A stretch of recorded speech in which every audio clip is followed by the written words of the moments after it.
Beyond Barbarossa, Episode 93.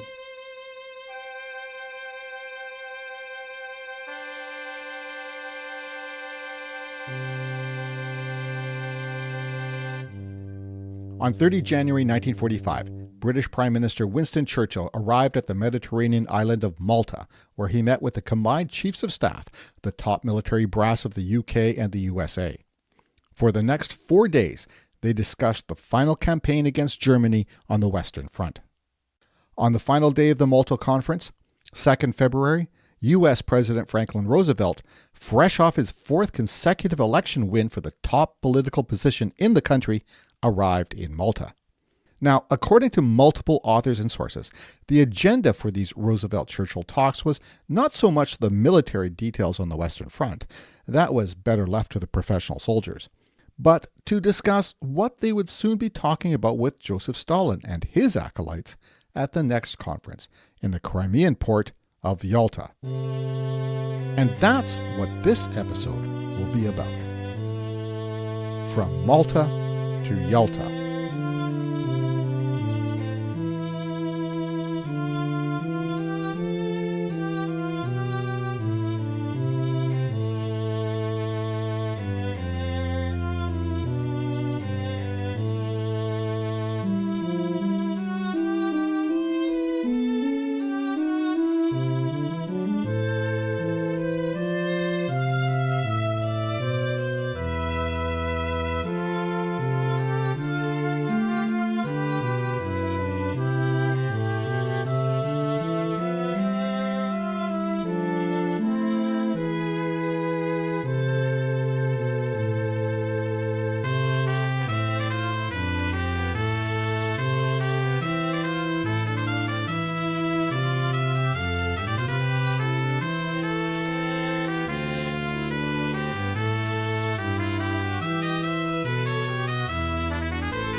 From Malta to Yalta, Episode 93 of Beyond Barbarossa, the first English-language podcast in the world to focus on the Eastern Front of World War II.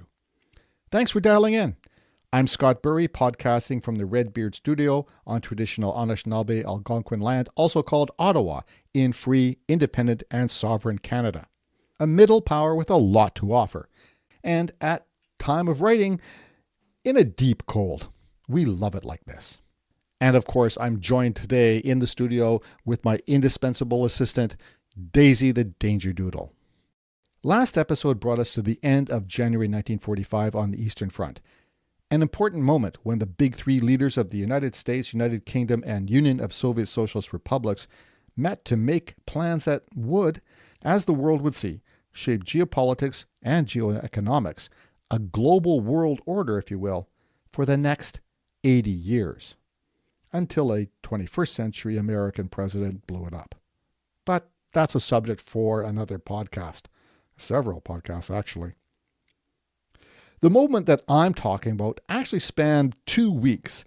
The Malta and Yalta conferences from 30 January to 11th February 1945.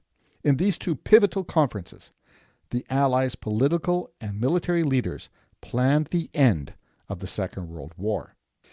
Yes, by February 1945, the end was in sight. One clear sign of this was where these meetings were held, Malta and Yalta.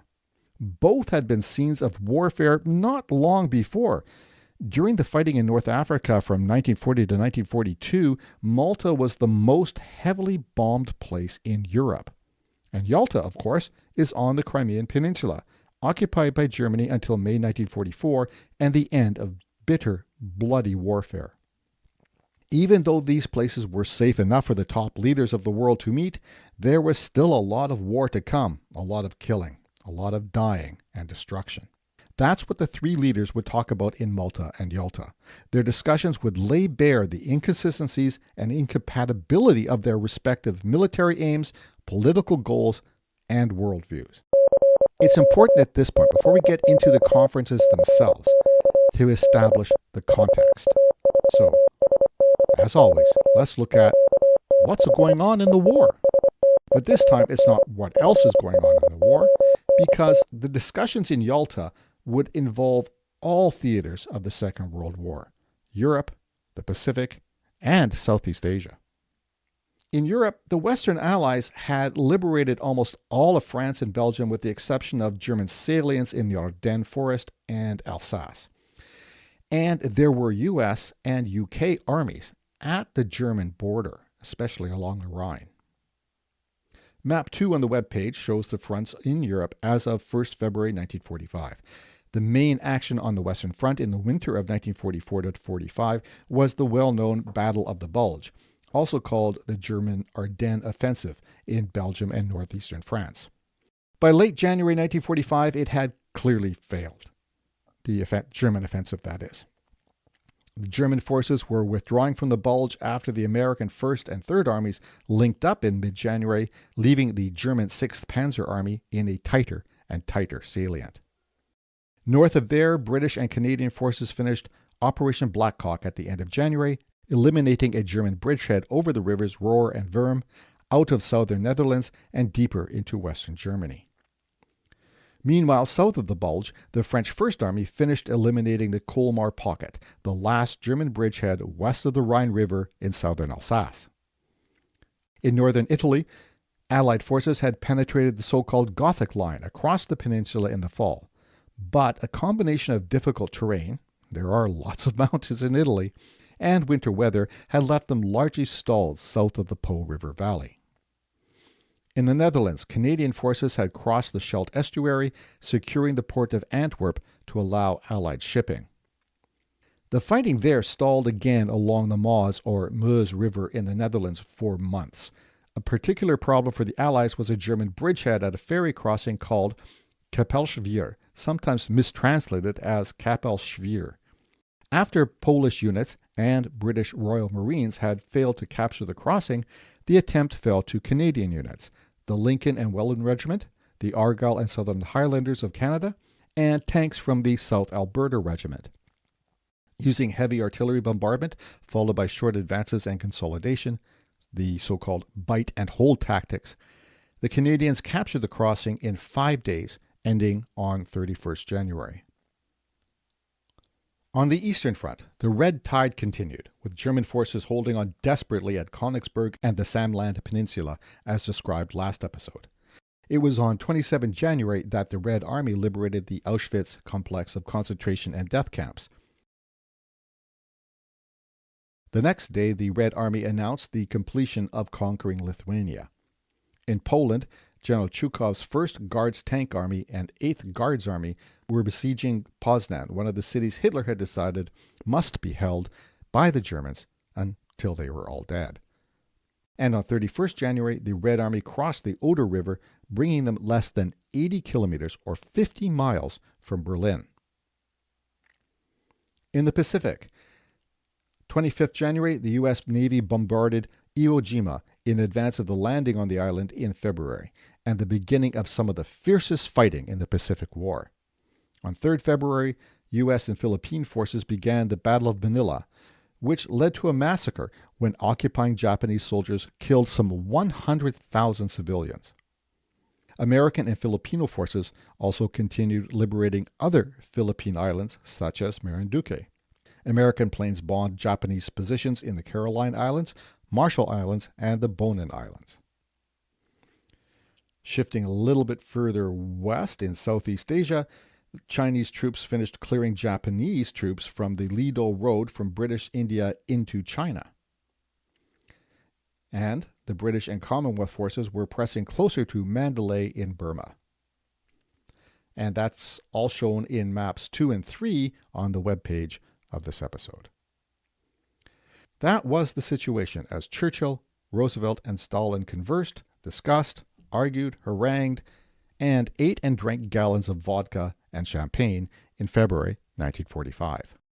So let's head to Malta. It's a very pleasant place, an island in the middle of the Mediterranean Sea with a gentle Mediterranean climate. A great place to be at the end of January.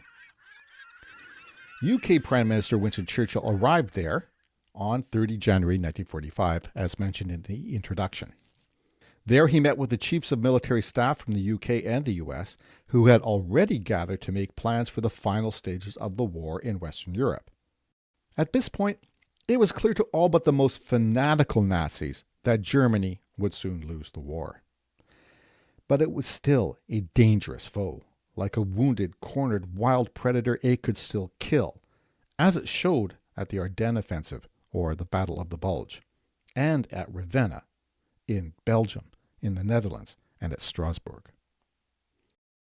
What the Allied generals developed was the final campaign into Germany itself. Churchill, however, had a different aim for going to Malta. He wanted to talk with Roosevelt to form a united front with the US to bring to Stalin at their upcoming meeting in Yalta. Yalta, in the USSR. Unfortunately, from Churchill's point of view, that's not what happened. Roosevelt arrived in Malta on the last day of the conference, 2nd February. According to multiple sources, Roosevelt refused to discuss Yalta with Churchill. He reportedly did not want to appear to be ganging up on Stalin. Instead, he believed, according to his closest friends and aides, that he could charm Stalin, and he could do so far more effectively than Churchill could. I don't doubt that Franklin Roosevelt was more charming than Churchill. There are probably badgers more charming than Winston Churchill. But Roosevelt's idea that he could convince Stalin to uphold the freedom of the Eastern and Central European nations that the Red Army conquered, especially given the history of the USSR's oppression of the Baltic states, Ukraine, Poland, and other countries before 1941, as well as Stalin's opportunistic alliance with Nazi Germany, and the current reports of mass rapes and other war crimes already happening in East Prussia. Given all that, I don't think that Roosevelt knew what he was up against. Roosevelt has been described as incredibly naive because of this. Some, with certain political views, have described him as a traitor for his approach to Stalin at Yalta. I don't believe that. But I'm not going to try to put myself in Roosevelt's head, especially 80 years later. I do think that Roosevelt was mistaken. It's pretty clear he was mistaken about his ability to charm Stalin into his point of view. But I will point out that Roosevelt, who had suffered from polio, was at this point very ill. Just take a look at the pictures I put up on the webpage showing Roosevelt in 1944 and then in February 1945 where he's meeting with Churchill at Yalta. You can see he's lost a lot of weight. He just does not look well. Averell Harriman, his confidant and at this point ambassador to the USSR, wrote about Roosevelt's appearance at Yalta. Quote, "I was terribly shocked at the change since our talks in Washington. The signs of deterioration seemed to me unmistakable." End quote. In fact, by this point, Roosevelt was being treated for congestive heart failure and an enlarged heart. A dangerous condition, especially for someone facing extreme stress every day, not to mention traveling across an ocean. But because of the very conditions that brought about that stress, Roosevelt had to keep that secret. Even so, those close to him knew he was life-threateningly ill. When he arrived in Malta, Churchill also was not well. He was suffering from a heavy cold and a fever, which he tried to cure with the tried and true whiskey and cigars. Roosevelt and Churchill did agree on one thing in Malta that February. They did not want the Red Army to get any farther west than absolutely necessary. On to Yalta. In the evening of 2nd February, American and British delegations left Malta for Yalta on the Black Sea. This was a huge affair. In total, about 700 people. Roosevelt traveled on the presidential plane. This was the first plane dedicated to the President of the United States. It was a Douglas C-54 transport plane officially named the Flying White House, but more commonly known as the Sacred Cow. 5 P-58 fighters accompanied it. Reportedly, they flew at low altitudes to reduce altitude stress on the ailing president, but this subjected them to rough turbulence. So, despite his efforts, Roosevelt did not sleep well on the transfer. Churchill flew in another Douglas Skymaster, but also did not sleep well on the flight. The rest of the delegation, all 700 of them, needed 25 more planes, Skymasters and Averell Yorks, to reach Yalta. And again, this transfer was only possible because of the collapse of the Axis. Only a little more than a year earlier, crossing the Mediterranean safely was impossible. Churchill and Roosevelt required extremely circuitous routes to get to the Tehran Conference in November 1943. And did I say safely about the Mediterranean? Maybe the warplanes of the Italian Air Force and the Luftwaffe no longer flew over those waves, but one of the 3 planes carrying Churchill's contingent to Malta crashed into the sea on 29 January, killing all aboard. In addition, the reason they had to take planes instead of ships was because German U-boats were still plying the waters of the Atlantic and the Mediterranean. So, what happened at Yalta? Well, I'm going to deviate from most historical descriptions of this conference. I'm going to describe the outcome first, and then get into how the participants got there. Because I know you want to hear what came out of Yalta. Why bother going to Yalta? In brief, here are the headlines from the final statement from the Yalta Conference. So the first statement, the first declaration, was the demand for an unconditional German surrender.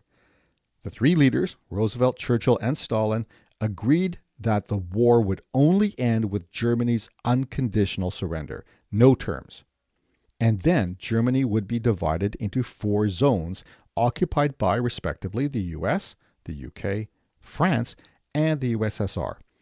Exactly where the boundaries between the zones would be were going to be worked out. They decided they would be worked out later by other people, a Committee on the Dismemberment of Germany. Similarly, the capital Berlin would be divided among the 4 victors. Stalin only accepted France having its occupation loan grudgingly, and only if that were carved out of the British and the US zones. So the Soviets got their zone, the rest of Germany, the others could work it out. The next and related declaration was the denazification and demilitarization of Germany to prevent it from creating a third world war. This provision included punishment of German war criminals, but not Soviet war criminals. The next demand was war reparation. Germany would pay reparations, especially to the Soviet Union, for the destruction it had caused. Now, initially, Stalin demanded $20 billion in such reparations. Kind of just threw that number out there. Churchill pointed out that Germany had not even been able to pay $1 billion after the First World War. So, after some negotiation, Stalin accepted that much of the reparations could be repaid in the form of labor. In other words, slavery. Stalin then agreed that the Red Army would enter the war against Japan after Germany's defeat, in return for the Kuril Island chain north of Japan and southern Sakhalin Island, as well as other concessions. Stalin also agreed that U.S. Army Air Force B-29 bombers could be based in the Russian Far East to allow them to bomb Japan's home islands. Although, as it turned out, this never happened, as I know you listeners appreciate. The next declaration of the Big Three from Yalta was the agreement on the formation of the United Nations. This was Roosevelt's dream, building on the idea of the League of Nations after the First World War, but avoiding its weaknesses and its errors. Stalin was suspicious of it, but eventually came around, for a price, of course. He had first demanded that all 16 Soviet Socialist republics get their own separate seat, and therefore they each get a vote, as if each one of them had an independent government. Roosevelt and Churchill knew this was a means of getting irresistible influence in this new body. and resisted it. Eventually, Stalin agreed to just 3 separate votes from the USSR. One for the USSR itself, one for the Ukrainian Soviet Socialist Republic, and one for the Belarusian Soviet Socialist Republic. And these 2, as you know, always voted along with the USSR. The next declaration was democracy. All 3 powers agreed at the conference that all liberated European and former Axis countries would hold free, fair elections after hostilities ceased. In other words, they reaffirmed or affirmed the principles of the Atlantic Charter, the right of all people to choose their own form of government. Yes, Stalin agreed to this, but the sincerity of that agreement, we'll get to that. Poland. Well, Poland's fate was a major disagreement on each day of the conference. It came up over and over again. While the official agreement at the end was that Poland would have free and fair elections, Stalin insisted from the beginning on control of Poland as a security guarantee. Poland, he said, had been the corridor for invasion of Russia from the east more than twice. He also insisted that the pro-communist provisional government the Red Army had installed in Warsaw would govern Poland up to and through the so-called free and democratic elections. He rejected the return of the government in exile from London, which the Poles had elected before the war in 1939. But he did accept the addition of some members from it in the new provisional government, expanding it rather than replacing it. I'll get into Poland more deeply in a few minutes. But those are the major points agreed on at the Yalta Conference. It's important to note, though, that these declarations were short on detail. They're, very grand-sounding statements. While Churchill and Roosevelt were great on overarching noble principles like freedom of all nations to choose their form of government and denazification of Germany, they were vague on how these ideas would actually be implemented in reality. Stalin, on the other hand, remained firm in his demands throughout, right down to the details. Any concessions he made were either cosmetic or violated soon after the fighting ended. So that's the declaration out of Yalta. Let's take a look now at how the negotiations actually went. We'll do that after this break. As Scott elegantly describes in each episode of Beyond Barbarossa, the war on the Eastern Front was truly gargantuan, both in terms of its geography and its destructiveness. But given that there is so much territory to cover, and that so many millions of men were involved in the fighting, it's perhaps inevitable that some battles from the Eastern Front get overlooked. I'm David Sumner, and I'm the host of Europe at War, a weekly podcast exploring lesser-known battles and stories of the Second World War with a particular focus on the Eastern Front. From the drama of thousands of trapped German soldiers and terrified civilians attempting to break out of the Halba pocket, to the unexpected and blistering counterattack launched by German forces on the Red Army during the Battle of Bautzen. Many of the Eastern Front's most dramatic battles, particularly those which happened towards the end of the war, have long been neglected by historians, and their stories have remained untold until now. So to hear these incredible tales from the Eastern Front and more, check out Europe at War, available on all podcast platforms. Thank you. Now let's get back to the show. Hi, Scott here. I hope you're enjoying this episode and that you get a lot out of the whole podcast. If you do like it and you want to help me keep it going, please give it a rating or a review on Apple, Google, Amazon, Podbean, or whatever podcasting platform you listen to it on. That helps let other people know about it. Patreon's another way you can support the podcast, my research, and podcasting expenses. All you have to do is go to patreon.com/beyondbarbarossa and sign up at whatever level of support you choose. Patreon supporters get early, ad-free access to new episodes, as well as exclusive bonus episodes on topics like the Winter War between the USSR and Finland and the pre-Barbarossa invasion of Poland by Nazi Germany and the Soviet Union in 1939. Check it out, won't you? Just go to patreon.com/beyondbarbarossa. Thanks.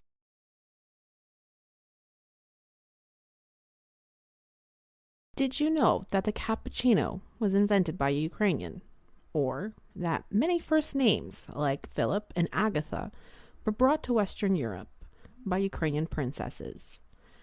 Or that a Ukrainian was the first female given the rank of officer in a modern army? Well, if you didn't, and even if you did, you can learn more about my podcast, Wandering the Edge, a podcast about Ukrainian history with a spot of travel. And all in English. And if you like Beyond Barbarossa as much as I do, because, well, it makes my life a whole lot easier since I don't have to do any episodes deep diving into the Eastern Front of the Second World War, please take a listen to Wandering the Edge for a deep dive into Ukrainian history, culture, and traditions. Find out more on wanderingtheedge.net. And now let's get back to Scott exploring and explaining the Eastern Front of the Second World War. Welcome back. This is part 2 of episode 93 of Beyond Barbarossa, from Malta to Yalta. So by 3rd February, we have the big three leaders in Yalta in the Crimea. And you probably are wondering, why Yalta? The previous Big Three conference had been in Tehran, Iran, which is a place that was not within any of the countries of the Big Three leaders. This time it's in the USSR. Stalin did not have to leave the country he controlled to get to this conference. Churchill, and especially Roosevelt, had to travel long distances to get there. Roosevelt had to cross the Atlantic Ocean, which he had to do so in a large cruiser, a U.S. Navy cruiser, accompanied by a fleet of destroyers because of those German U-boats in the Atlantic Ocean. So why Yalta? Well, Roosevelt had suggested a conference to be held in a neutral location. He'd suggested several, including Malta, as well as Cyprus, Sicily, Athens, even Jerusalem. But Stalin said his doctors did not want him to take a long journey all the way to Malta or Cyprus or even Jerusalem. So he insisted on Yalta, former playground of the Tsars.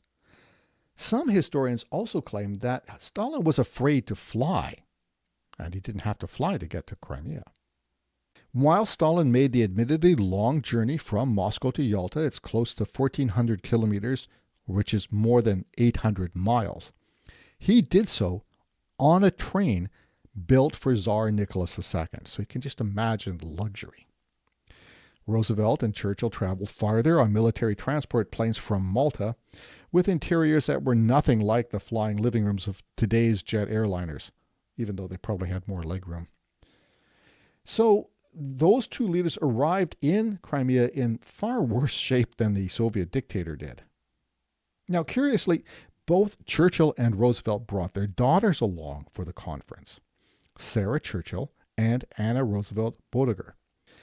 Anna acted as her father's advisor as well as confidant and helper, because by this point, Roosevelt could only move around by wheelchair.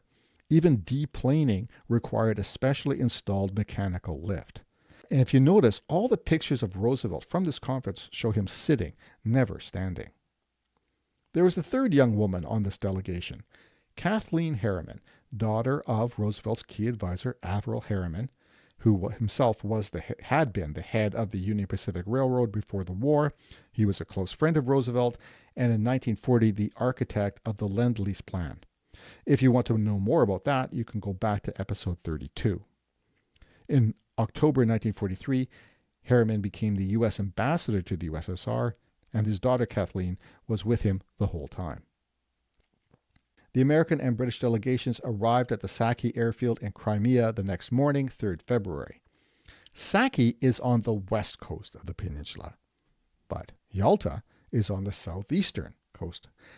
So getting from Saki to Yalta required another trip, 8 hours driving over poor, mountainous, battle-scarred roads. I'm going to quote from Giles Milton's excellent book, The Stalin Affair.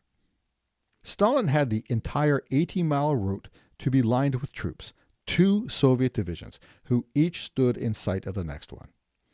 Quote, as the presidential car passed, noted Roosevelt's interpreter Charles Bolin, the soldiers, many of them girls, snapped to the Russian salute. Repeated thousands of times, the salute was most impressive. End quote. They arrived in Yalta to find it also heavily damaged. The Germans had looted everything they could carry when they retreated. However, partly to make up for the long journey and mostly to impress their guests, the Soviets had been busy preparing appropriately luxurious accommodations for weeks. They put the British delegation at the Vorontsov Palace, the former German headquarters during the occupation, built for Prince Vorontsov of Imperial Russia.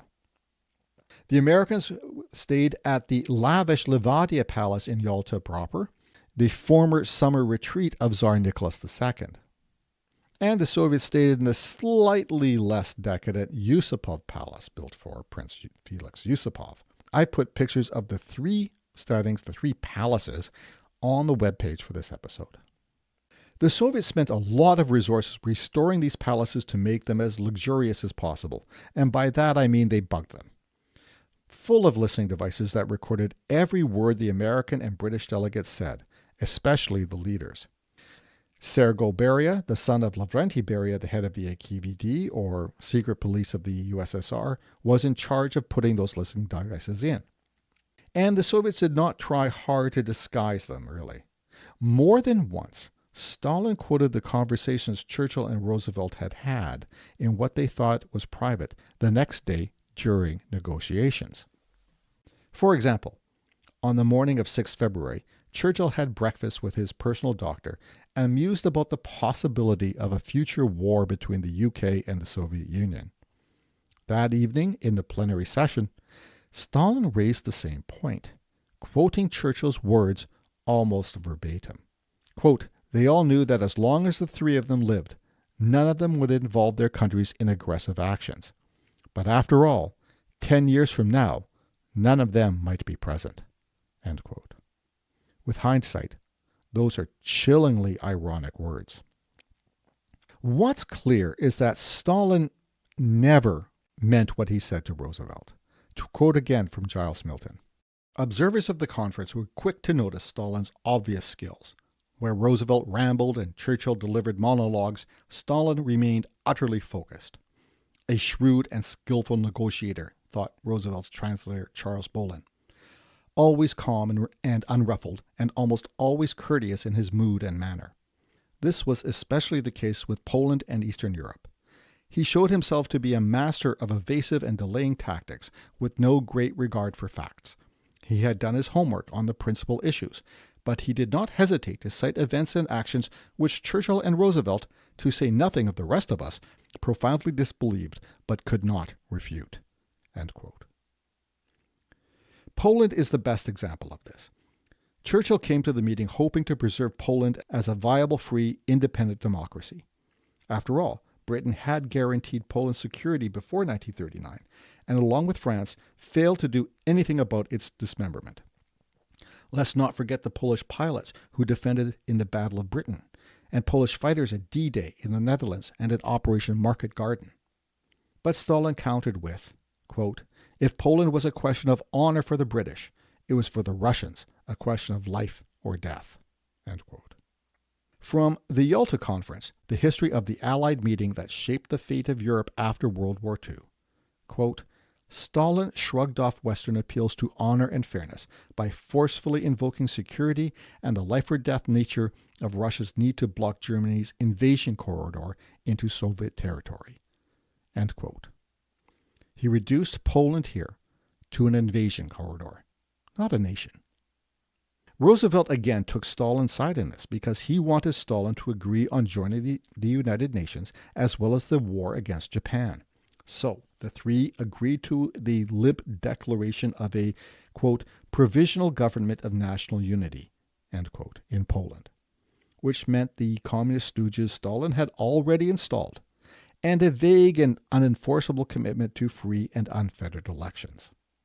Stalin also wanted the post-war eastern border of Poland to be along the so-called Curzon Line, which had been the dividing line between German and Soviet-occupied Poland in 1939.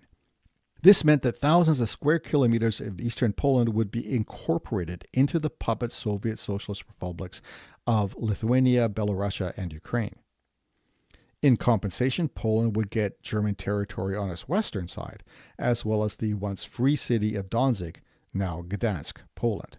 Take a look at map 4 on the webpage to see just how significant this was. Stalin basically moved Poland 100 miles westward. In this part of the negotiation, Roosevelt tried to get Stalin to agree to leave the city of Lwów, now Lviv, in Poland. But the dictator rejected that idea, and partly that's why Lviv is now in Ukraine. To quote Antony Beevor's The Second World War, "For what appeared to be the greater good of world peace, Roosevelt was not prepared to stand up to the Soviet dictator." End quote. This is the most horrifying agreement from Yalta, the fate of the displaced people of Eastern Europe. It started with the desire of the democracies to bring their prisoners of war home. Many of the Germans' POW camps holding Western fighters were now in Red Army hands. And of course, the democratic leaders wanted to bring these people back home. Meanwhile, their camps were full to bursting with Wehrmacht prisoners. And among them were many non-Germans from occupied countries. These were people from Eastern and Central Europe who, for whatever reason, had joined the German forces. And there were also Hiwis or Hivis, people from areas captured by Germany who were forced to work for them, often through starvation. These included tens of thousands of Russians, Ukrainians, Belarusians, and Baltic people. There were also Cossacks and others who fought alongside the Germans. As Professor Lyubomir Luchuk pointed out, there were Ukrainian fighters who had been incorporated into the Waffen-SS. They fought for a Ukraine free from Russia, as well as from Germany. There were also Croats, Slovenes, and Serbs, and more who did not want to live under communism. Under the terms of the Yalta Agreement, all POWs would be returned to their home countries, including all those who had fought against communists and those who had been forced, through starvation, to work for the Germans. Antony Beevor explains it this way. The British and Americans guessed that Stalin wanted revenge on all those Soviet citizens, around 1 million of them, who had served in Wehrmacht uniform, or who had been forced through starvation to become Hiwis. However, they did not foresee that even those taken prisoner by the Germans would be considered traitors. By the time the Allies discovered the truth about the murder of returned Soviet prisoners, they preferred to remain quiet, so as not to delay the return of their own prisoners of war. And finding it impossible to screen their charges effectively to identify the real war criminals, it seemed easier to send the whole lot back, by force if necessary.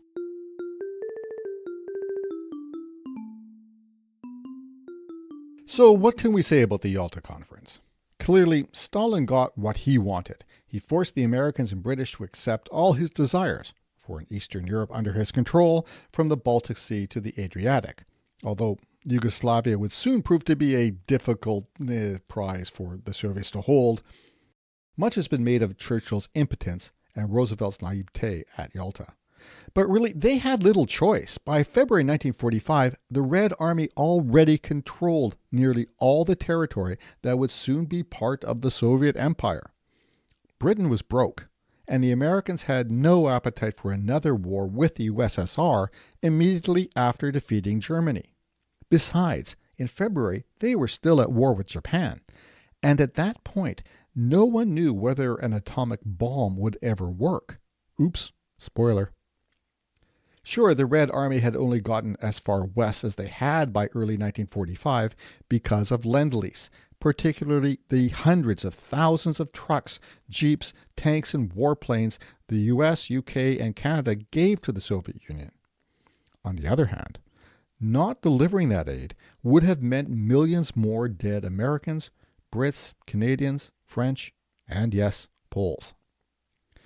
Yalta made it plain to the British and American delegations and to the world what Stalin's and the USSR's nature and goals were. And they knew they weren't about to change that. Thank you for listening to Beyond Barbarossa, the podcast about the Eastern Front of the Second World War. For a better understanding of the progress of the war, please see the maps and photos on the website beyondbarbarossa.ca or beyondbarbarossa.podbean.com. Then click or tap on the title for the episode. Tapping the logo will start a player in your browser, which is fine if you want to listen that way. You can also listen to the episode on my own website, writtenword.ca. Click on the podcast button in the banner. Thanks to all who have supported the podcast through Patreon. Until all Ukrainian refugees can return home safely, your financial support goes to charities that help Ukrainian refugees. Please hit the follow or subscribe button in your podcast app. And if you have a minute, a rating on Apple Podcasts, Spotify, Podbean, or wherever you listen would help others find it. Oh, and by the way, if you do want to support the show, please go to patreon.com/beyondbarbarossa and choose whatever level of support that you are comfortable with. Patreon supporters get episodes early and ad-free. Do you have something to add? A question, a suggestion, or a correction? I'd love to hear from you. You can contact me by email, scott@beyondbarbarossa.ca, or through the Facebook Beyond Barbarossa page. Original music was composed and recorded by Nicholas Burry.